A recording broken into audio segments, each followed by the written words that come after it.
네, 여러분 오늘도 우리 같이 말씀 보도록 합시다. 오늘 말씀은 시편 61편 말씀입니다. 사실 오늘 우리가 맨날 요즘에 문단 나누기 하고 있잖아요. 근데 사실 오늘은 문단 나누기가 전 좀 어려웠던 것 같아요. 문단을 한번 나눠보면 뭐 3개 또는 4개로 나눌 수 있을 것 같은데 1절부터 4절까지는 어떤 시인의 땅끝에서의 하나님에 대한 간구, 기도, 그리고 5절은 하나님이 이미 시인에게 허락하신 것들, 그리고 6절부터 8절은 왕을 위한 기도. 그래서 그거를 6, 7절로 나누고 8절을 따로 나눌 수도 있고, 저는 그냥 6절에서 8절까지 왕을 위한 기도라는 제목으로 문단을 나누어 보았습니다. 그렇게 좀 내용을 정리해 보면 오늘 이 시의 시인은 다윗으로 알려져 있는데, 시인은 굉장히 어려운 상황에 놓여 있는 것 같아요. 그래서 그 표현을 보면 내 마음이 약해졌다, 내가 지금 땅끝에 있다 라고 고백하고 있습니다. 그런데 그는 그 마음이 약해지고 땅끝에 있는 그 상황 가운데 무엇을 하는가 살펴보면 하나님 앞에 부르짖고 있죠. 그래서 하나님이 내 기도에 좀 주의 깊게 내 기도를 들어달라고 그는 강력하게 하나님 앞에 간구하고 있습니다. 그러면 그는 땅끝에서 과연 무슨 기도를 드리고 있는가? 그는 마음이 연약해졌을 때 어떤 기도를 드리는가? 우리가 좀 살펴보면 그는 이렇게 기도하죠. 세번역에 보면 2절이 이렇게 돼 있어요. 내 힘으로 오를 수 없는 저 바위로 나를 인도해 주십시오 라고 그는 기도합니다. 내 힘으로 오를 수 없는 저 바위는 어디일까? 아니면 그것이 무엇일까? 뭐 그런 생각을 했는데, 우리가 다윗의 시들을 살펴보면 이미 다윗은 여러 시들에서 하나님이 나의 피할 바위시라고 고백했던 것을 우리는 이미 알고 있습니다. 또 오늘 시의 3절을 살펴보아도 그 바위가 바로 하나님이심을, 피난처가 되시는 그분이심을 우리는 어느 정도 짐작할 수 있는 것 같아요. 그러니까 높은 바위 위로 올려달라는 것은 이 시인이 하나님과 더 가까이 가기를 소망한다는 그런 시적 표현이 아닐까라는 생각을 저는 개인적으로 좀 해보게 되었습니다.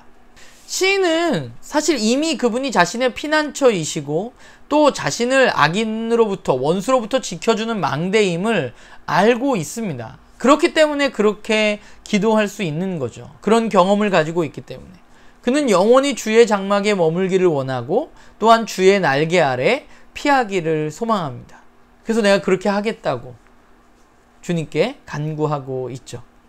그는 이미 하나님께서 자신의 기도를 들으시고 나의 간구를 들으시고 또 주님의 이름을 경외하는 사람들에게 하나님께서 기업을 주시는 분임을 그는 이미 알고 있습니다.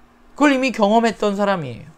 그래서 그 경험을 바탕으로 시인은 이 어려운 상황 가운데 마음이 약해지고 땅끝에 있는 것 같은 그런 상황 가운데 그 하나님께 부르짖고 기도하고 있는 것이죠. 그리고 6절부터는 왕을 위한 기도가 이어지고 있는데, 사실 그 왕이 저는 다윗인지 또는 뭐 누구인지 잘 모르겠습니다. 분명치는 않습니다. 그러나 분명한 것이 하나 있는데, 그게 뭐냐면 그 내용을 보면 왕이 무엇을 위해서 기도하죠? 왕의 장수와 또한 왕이 영원히 하나님 앞에 거하기를 위해서 그는 간구하고 있다는 것이죠. 그가 오래 사는 것보다 더 중요한 것은 뭐예요? 오래 살면서 영원토록 하나님께 머물러 있기를 간구하고 있다는 것입니다. 오래 살면서 하나님으로부터 동떨어진 삶을 사는 것이 아니라 그 장수는 바로 하나님 안에서, 하나님과 깊은 관계 안에서 그가 장수하기를 위해서 기도하고 있다는 사실이에요. 그리고 그렇게 그가 하나님 앞에 영원히 거주할 때 자신도 노래하고 자신이 맡은 사명을 충실히 감당하겠다고 시인은 노래합니다. 오늘 시를 보면서 그런 생각을 했는데, 인생에 있어서 가장 중요한 건 뭘까라는 생각을 해봅니다. 내가 이루고자 하는 것을 이루는 것일까? 아니면 늘 마음이 연약해지지 않고 늘 튼튼한 마음으로 내가 사는 것일까? 아니면 내가 건강하게 오래 사는 것일까? 오늘 시를 보면서 느끼는 것은 그것보다 더 중요한 것은 나의 인생에서 하나님의 장막에 영원히 거하는 것이 아닌가라는 생각을 하게 돼요. 이 세상에서 가장 안전한 하나님의 날개 아래 영원히 머무는 것입니다. 그게 내 인생에 있어서 가장 중요하겠죠. 그러면 또 한편으로 하나님에게 있어서 중요한 것은 무엇일까라는 생각을 좀 해보게 되었어요. 하나님은 하나님의 백성이 이 땅에서 성공하는 것을 가장 중요하게 생각하실까? 아니면 내가 오래 사는 것을 하나님은 가장 중요하게 생각하실까?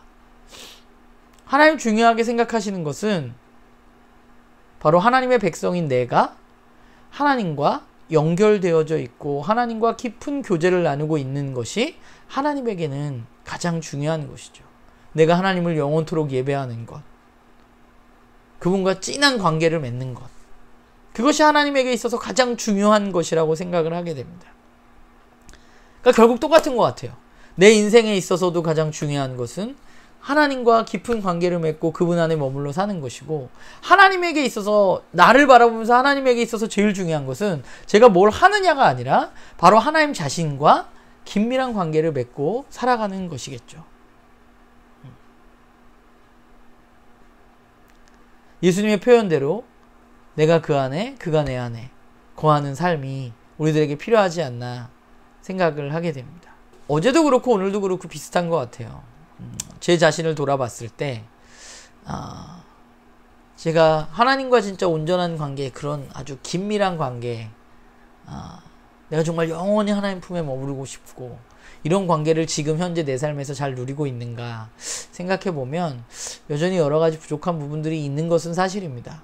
그렇기 때문에 저는 그렇기 때문에 오늘 말씀을 읽으면서 내가 조금 더 하나님 앞에 나아가고 그분을 조금 더 신뢰하고 그분과의 관계를 계속해서 지속해야 되겠다라는 생각을 하게 돼요. 그래서 오늘 제가 생각한 것은 좀 개인 예배 드리는 걸 한동안 또 소홀했었는데 다시 한번 제 개인 예배를 좀 회복하고 하나님과의 관계를 돌아봐야 되겠다 하는 생각을 해봅니다. 네, 우리 나눔교회 식구들도 하나님과 여러분들 어떤 관계인지 지금 모르겠어요. 여러분들 하나님과 긴밀한 관계, 또 그분의 장막에, 그분의 날개 아래 영원히 거하는 것을 소망하는 그런 저와 여러분이 되기를 간절히 소망합니다.